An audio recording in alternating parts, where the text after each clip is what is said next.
and welcome to EduCurious. Today we have special guest with us, Anel Rivera, and she is the assistant principal at an alternative education location. There's 3 branches in our area, and her job is multifaceted, but also so imperative for a large population of our students that need a little extra support. So welcome, and I'd like you to tell me a Hi, little thank bit you. about what you do in your role. It's absolutely incredible the work that you're doing. So give us a spiel on that. I started out about, I want to say about 20 something years ago. I was a PE teacher and I did work in a school that had low performing students. I then went on to become a dean at same thing at a school with low performing students. And then I finally became an assistant principal. And again, I'm working with low performing students. Now, you probably asking why so many times low performance. That's my heart. I feel like these kids, they need that motivation. They need somebody in their corner. Not saying that in the regular classroom, they don't get it. I just feel like they just become a number because of the amount of students people have in their classes. So what do I do in my specific spot? Well, I do a couple things. I have to make sure discipline, behavior, all that good stuff, school management is good, but I also have to look at what they're learning and how they're learning it and how the teachers are helping them in the classroom. These specific kids, like at-risk students or overage students, sometimes they have the smarts, they know how to do stuff, but they just need that extra push. So I kind of go around and make sure that they're getting that extra push, they're getting that extra challenge, they're getting also that one-on-one that they may not, that they were probably afraid to ask for in the regular school because of so many students and they just don't want to call attention to themselves. So tell me a little bit about your school. It is targeted to students that are behind a few grade levels, or what is it like? Is it a discipline? Is it academic? Is it all of the above? Break that down for us.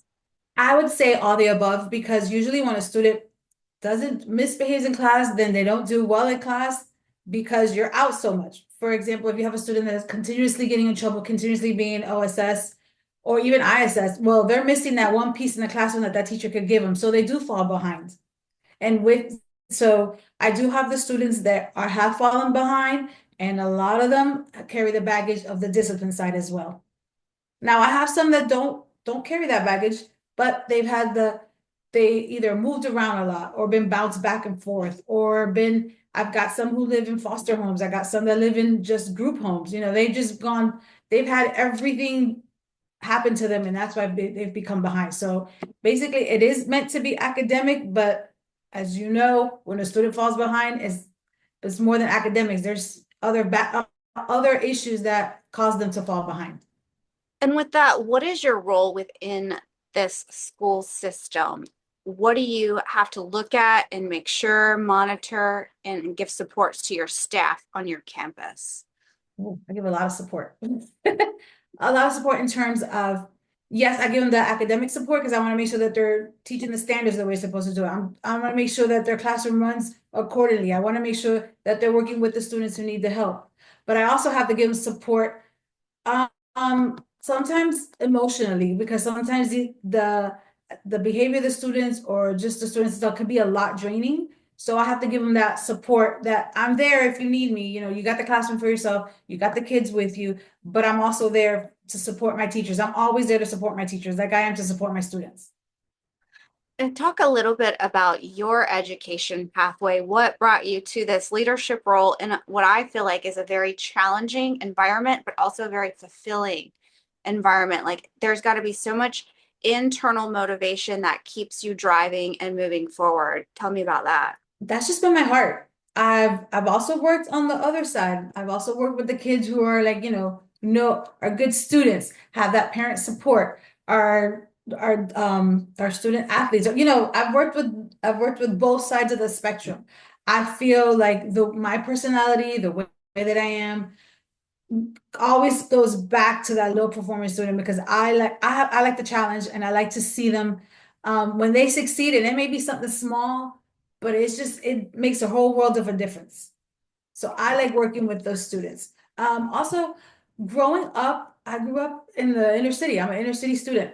I'm an inner city child, so I think that's also brings me back to these kids, and I want to help them. They have a voice. They need a voice. They're just low performers, you know. People just always want to help out the ones that are succeeding, that are moving forward, that are getting the test grades, that are getting the grades, but that particular kid needs something. They're missing something.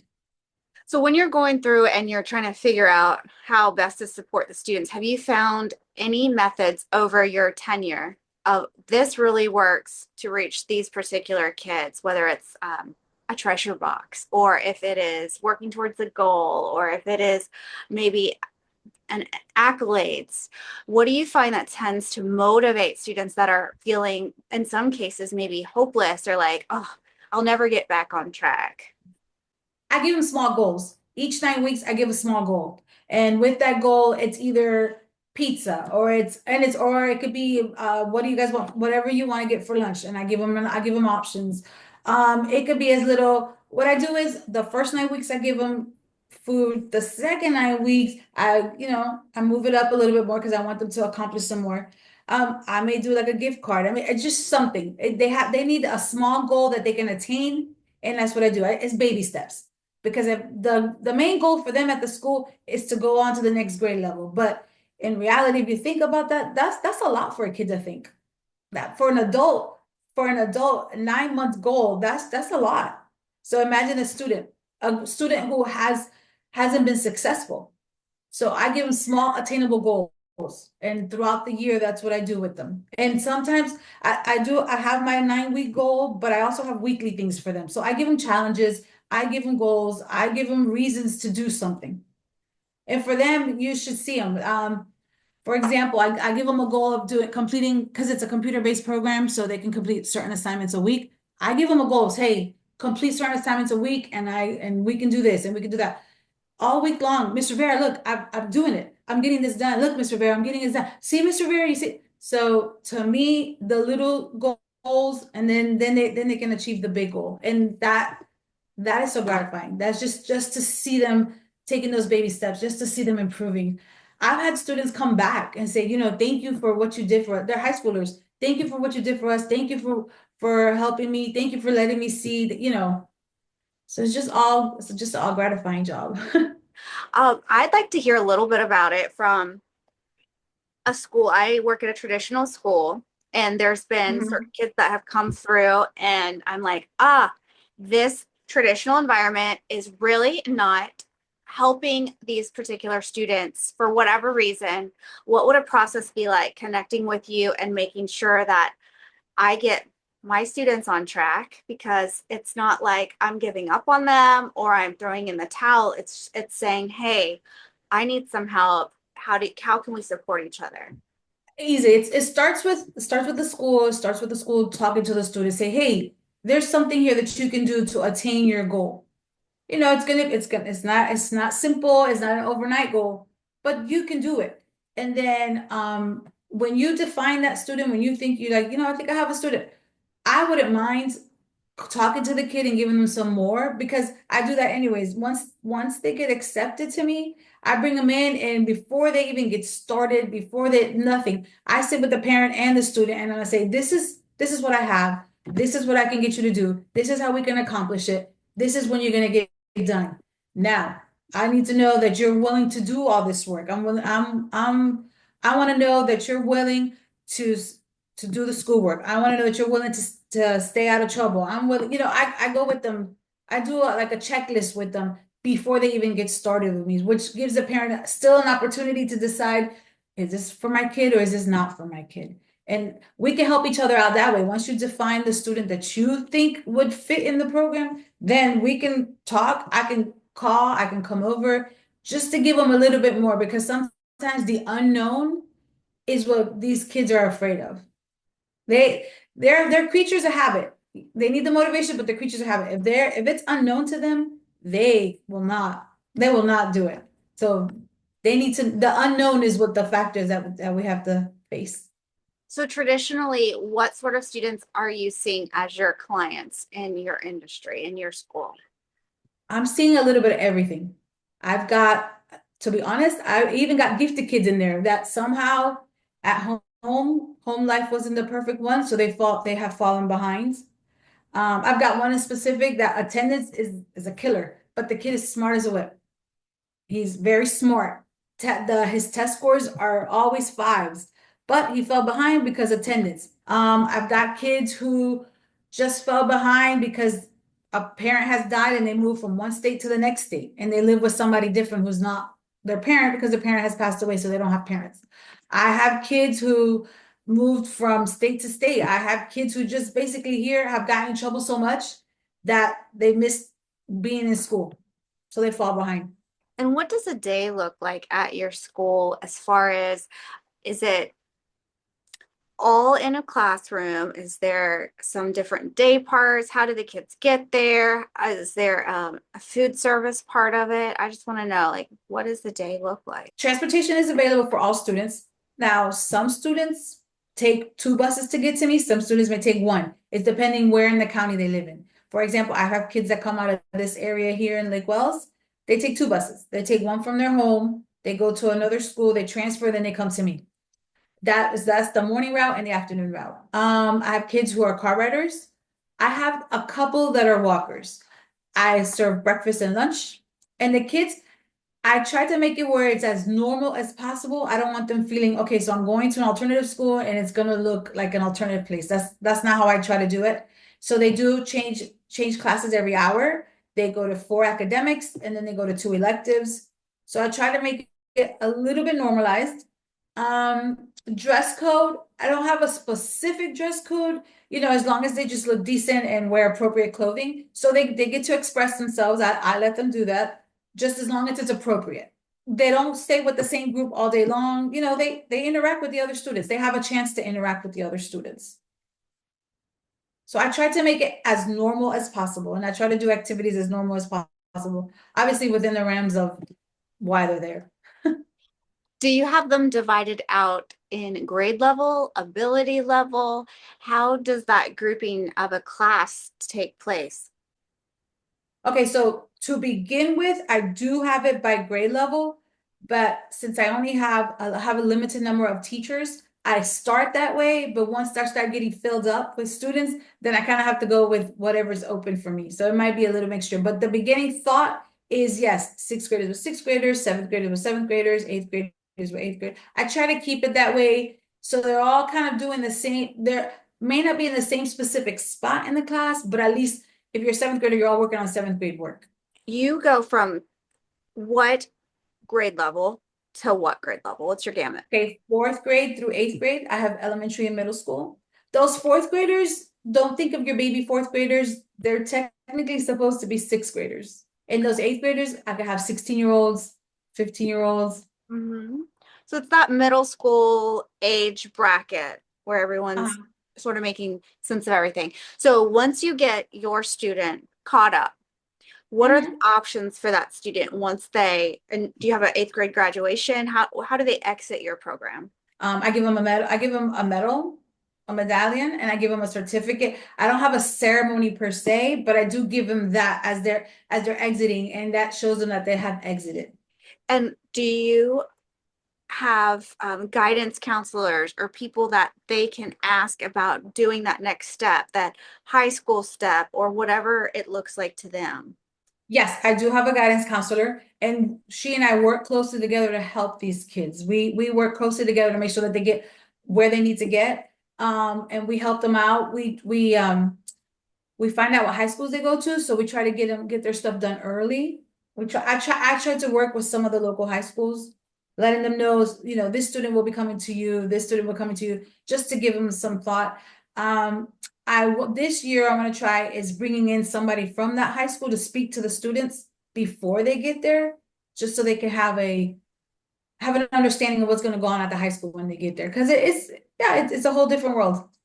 How do you find high achieving educators to work at your school? You know what? That's a good question, because I try to find that person who has that balance, because you could be a highly effective teacher, you could be the greatest thing on earth, but if you can't deal with these kids, then what you have, you can't bring to the table to these kids. And I try to look for that medium when I'm interviewing them. And like currently I have my subs, I've been working with them all year. So I know that this is what they can do. So that's why I have the mentor teacher working with them so I can get them into as a regular teacher. So I have to see, I ask you questions and I have to see that love that you have for the kids. To me, that's the most important part. If you don't have that, then it doesn't matter what you got. It doesn't translate. You gotta have both. You gotta have a happy medium. And I want to hear a little bit about your educational pathway. You're a very high achiever. You've gotten your master's, you're getting your doctorate. Tell me about what's motivating you to continue to learn day in and day out. It's a personal goal. It's a personal goal. I'm the first, and for my parents, they didn't go to college, so I'm the first to do it, and then my sister followed me. It's a personal goal. It's something that I've been wanting to do. Like I said, I went to inner city school. I grew up inner city, so I feel like I have a lot to offer. Also, there being a minority, I see that I need to that needs to be out there a lot more because that's what we're seeing. A lot of the majority of my kids are minorities. They need to see that positive that they can be somebody. And at this point in time, they're probably thinking she's just another person, but eventually they'll see, I can do that. That's something that I can achieve that. Tell me a little bit about what you're most excited about right now in this time period of your life, in this phase of your leadership journey. Every day is a different challenge. Every day is something new. Like I turn the leaf. Every day is a different page. Yesterday you annoyed me. That's fine. Today I'm challenging myself because you're eventually gonna like who I am. And I've done that all year round. I've had this wasn't a tough group, but this was a group that I needed to really show who I was. And I've gained that. Like at the beginning, some of them were skeptical with me, didn't know how to deal with me, didn't know, but now I've been able to conquer that, and to me that's awesome. When I can go to school every day, I don't go to school. I don't wake up every morning and goes, I'm going to work. Oh my God, I don't want to go. No, I every day it's a different day. I'm ready for the challenge. I laugh with these kids. I cry with these kids. I welcome them. I help them. So to me, that's just awesome that I'm doing something. And I love listening to their stories. And former students will come by, be like, Mr. Vera, I'm gonna go do this. And that to me is awesome. And I not only build my relationship with those kids, I build it with the parents because I need the parents there with me. And a lot of parents have said to me, it's different coming to you because in the past I've had very negative. They call me every day to tell me my kid was doing bad. They call me every day to tell me my kid wasn't gonna do this. And she goes, you don't do that. You call me, you give me a positive. Yeah, you call me for a negative, but you give me a positive first. So I try to be as positive as I can. And that's what I love. I love my job. So, do you have advice on some ways that you can build relationships with parents and gain their trust? You said saying something positive, even if you do have to call home and say, hey, this kid Mhm. is not meeting our expectations here. What else advice would you give? I always have an open door policy for these parents. I tell them that they're welcome anytime. If they have a question, they're welcome to call. A lot of times I've had to call after hours, so it ends up being on my cell phone. So I said, if you need something and you can't reach me, this is a good way to reach me. So I give them endless opportunities to reach out to me. And I know it's because it's a smaller school. Obviously, in a bigger school, that may work or may not work. In a small school, you have to be very close knit, and these parents love when you talk to them. And sometimes I call them and I'm like, look, I need your help. How can I help you do this? So I give them that opportunity to talk to me. I give them that opportunity to be open with me. So, extending the partnership invitation, like, let's do this together. Our goal is your baby, Yes. does sort of Mm-hmm. break down some of those walls. Yes. What advice do you have to younger, newer teachers entering the educational world? Obviously, don't go in for the money. Go in for the love. Go in because you love what you do. That's what's going to sustain you. And they're going to throw things at you every year, every day. There's going to be something new, something educational, something that's educationally new. They're going to throw it at you, but you got to go in with the thought that this is your heart, that you're there to help another person. And there's going to be days that's going to be super hard. There's going to be days that you want to say, I quit, but that's where you got to fight harder. There's a lot of teachers out there who have that heart, and they've gone through the negative, they've gone through that, but you just a new teacher, just go in it because it's your heart. Don't go in it for anything else but your heart. And that's what you want to do. You want to help a student out. And they're gonna and you gotta be creative and finding ways to get to that kid because that kid has created tons of boundaries, tons of walls, because that's how they survive. So you've got to learn, you've got to make it your challenge to, you know what, I'm gonna reach this kid. I'm gonna help them. What are some of your favorite resources that you go to for inspiration? You're probably nose deep in a lot of textbooks right now, being in high level graduate courses, but what do you like to be replenished? I have friends working in the traditional schools, and I'm like, okay, so how do you guys do this? And I use that and tweak it for me because I'm gonna learn from there. I may have to tweak whatever you tell me you do in your school. I may tweak it to mine, but it's an idea. So I use my resources. I use my friends. What do you have in store in your mind for the next 5 years? What are some of your goals and personal development plans? I have my certification to be a principal. Maybe that's within the next 5 or 6 years. You never know. I would like to stay with not specifically in my position, but I want to stay with this group of kids that I'm working with. So I want to stay under this umbrella because I feel like that's where I'm going to do my best. So it could be in any position within that umbrella. I want to stay. That's my goal. I just want to help these kids. There's a tons of kids that need to be helped, and I want to be there. What are your thoughts on traditional colleges, universities, community colleges, or trade schools, vocational pathways? If somebody was trying to figure it out, like a parent, oh gosh, I don't know what I want, or a kid, like 17, 18, 19-year-old kid, what advice would you give them about making a career pathway for themselves? I believe in both. I believe in both rounds. I believe there's the trade school for that student that's just what they want to do. College is not for everybody. College is for those who like it. I liked it. Um, no, you liked it. A lot of people liked it. That may not be the way we went. However, these kids, and I see it a lot with me. I have kids who they're very hands-on, don't like the bookwork too much, but they're very hands-on and that's what they like to work with. So the trade school is their route because it's a very hands-on, it's a career with hands-on, whether it's mechanic, whether it's the AC, whether it's welding, whether it's beautician or nail tech. But that's their passion. And you can see kids as they're growing into themselves what their passion is. Like girls, you can start seeing when they like the nail thing, when they like the makeup, so you kind of talk to them. And in our school, we do a at Ridge Vocational School in Winter Haven, they do a day where they have like an open house.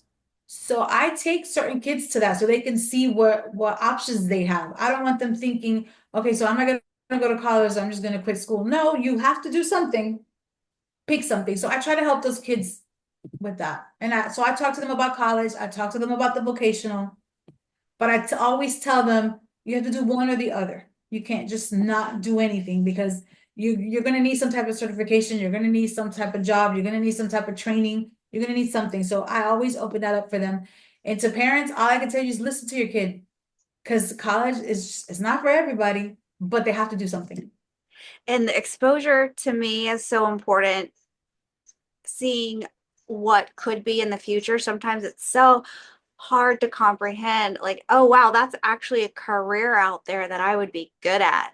What are some Mhm. things that you wish parents or administrators knew about, um, that maybe that we're not familiar with? What do you wish you could tell parents? What do you wish you could tell administrators to help them be more on board and connected to your school? A lot of schools don't know what we do.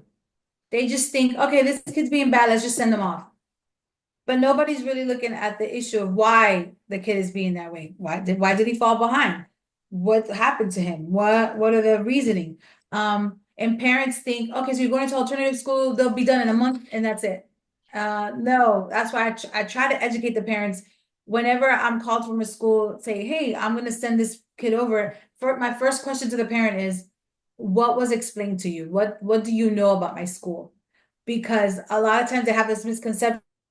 I'm going to go to an accelerated. We're going to be done within a month, and my kid's going to be fine. No, that's not the way it works. So I have to take my time. I want parents to understand what we do here, and I want the administrator to understand so that when you are recruiting that one student, you have the knowledge. Hey, this school is going to do this for your kid. This is how it's going to work. This is how long you'll be there. This is what you're doing. So, I do think that you guys need to know more. So, can you summarize your school's mission, vision in a nutshell? It's to help every student, every learner, doesn't matter where you come from, it's to help you be successful and move on to the grade that you need to be at. And at the same time, give you some other skills. I'm giving you some life skills because I'm showing you also because we're a small school, we're able to work on conflict resolution, we're able to work on how to treat others. And everybody at the school, you're all here for the same thing. So I try to teach you how to communicate with others because a lot of times it's just they want to fix everything with fighting, or they want to fix everything by telling somebody off. So we sit them down and we work with them. So basically, I want to teach you how to be successful. I want to teach you how to deal with others, and I want to teach you how to use conflict resolution. I found, I don't know if it's true for you, but I found that the consistent discipline with clear-cut rules and structure is received well. It's if it's clear and the student realizes why they are in trouble, it's a lot easier to digest. I've noticed that kids love structure. They may not say it. They may not tell you, "Oh yeah, give me all the structure that you got. I love it." But they like structure. They like things to be basically black and white. So if it says it on there, "Hey, this is what you're doing and this is what you're getting," they understand that. If you do a day that you don't do structure, that's when they behave the worst because they crave that structure. And some of them will be like, "Hey, we're not supposed to do that. This is what we're supposed to follow." So I give them lots of structure. And if I'm not at school and it's somebody else covering me, my kids know what to do. Yeah, they may act like, oh, we can get away with it, but they have an idea. They know what's the expectation of them. So they love structure, they crave it. They just don't want to say it.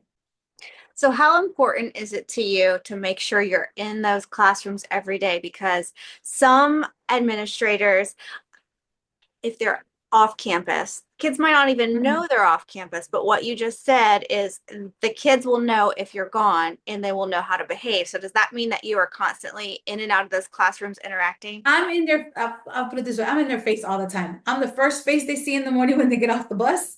I'm the last face they see in the afternoon. I'm at lunch duty. I'm in between classes. I'm in the classrooms and I go up to every one of them. And I know all their names. I greet them by their every morning as a good morning with their name.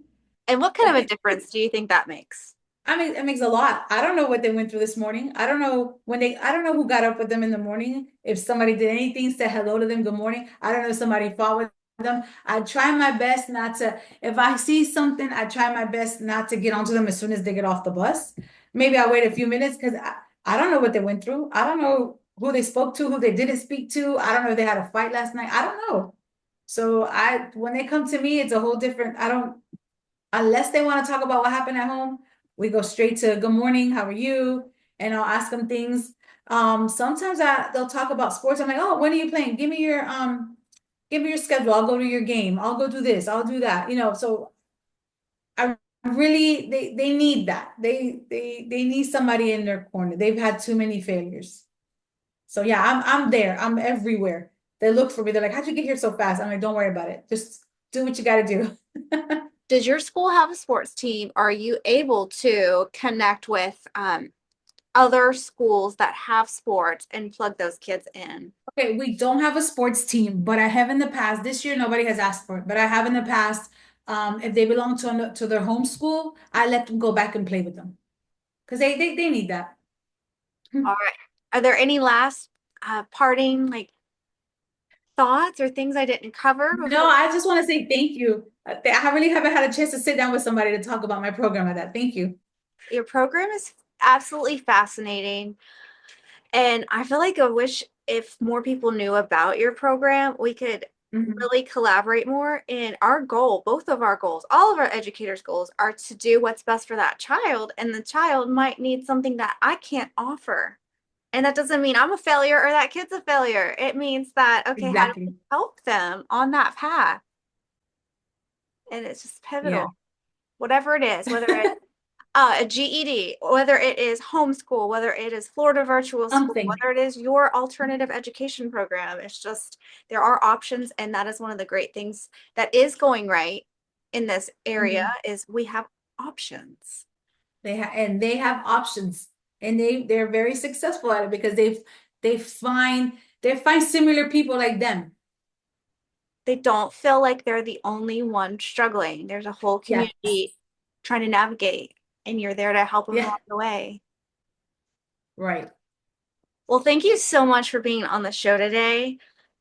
I loved having you on. I loved learning about your alternative education program and all of the support systems that you're able to give to the students who really and truly deserve it. They've been working hard, and it's nice to have that hand out to them. So thanks for Mhm. being on EduCurious. And whether you're a teacher, a parent, or just EduCurious, join the community as we explore various educational topics and learn from each other. See you next time.